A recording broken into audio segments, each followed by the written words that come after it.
నమస్తే, welcome to KK news. నేను శ్రీదేవి. ఆంధ్రప్రదేశ్ కాంగ్రెస్ అధ్యక్షురాలు వైఎస్ షర్మిలను పోలీసులు హౌస్ అరెస్ట్ చేశారు.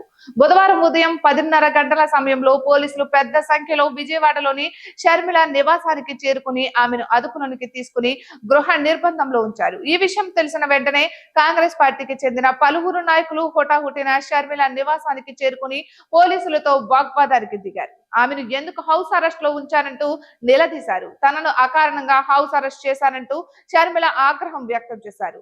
తనను ఎందుకు హౌస్ అరెస్ట్ చేశారో కనీసం కారణం కూడా చెప్పలేదు అన్నారు.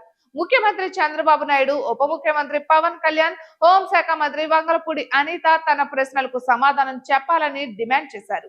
తన వల్ల శాంతి భద్రతల సమస్య తలెత్తుతుందని పోలీసులు చెబుతున్నారని, ఎలా ఉత్పన్నమవుతుందో చెప్పలేకపోతున్నారని షర్మిల పేర్కొన్నారు. రాజ్యాంగ హక్కులను సైతం ఏపీ ప్రభుత్వం కాలరాస్తోందంటూ షర్మిల ధ్వజమెత్తారు. ఇక ప్రభుత్వం ఎందుకు ఎంతలా భయపడుతోందని నిలదీశారు. ఇలా ఉండగా వచ్చే నెల 2వ తేదీన ప్రధాని నరేంద్ర మోడీ ఉద్దండరాయునిపాలెంలో పర్యటించనున్నారు.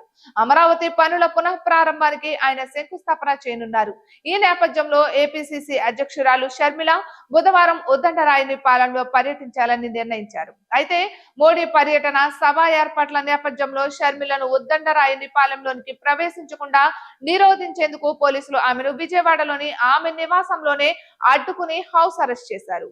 మోడీ పర్యటన సందర్భంగా ఆంక్షలు విధించినట్లుగా తెలిపిన పోలీసులు ఆమెను ఉద్దండరాయునిపాలెం పర్యటించకుండా అడ్డుకున్నారు. ఈ నేపథ్యంలో విజయవాడలో తీవ్ర టెన్షన్ వాతావరణం ఏర్పడింది. ఎట్టి పరిస్థితుల్లోనూ ఉద్దండరాయునిపాలెం వెళతానంటూ షర్మిల భాష్మించారు.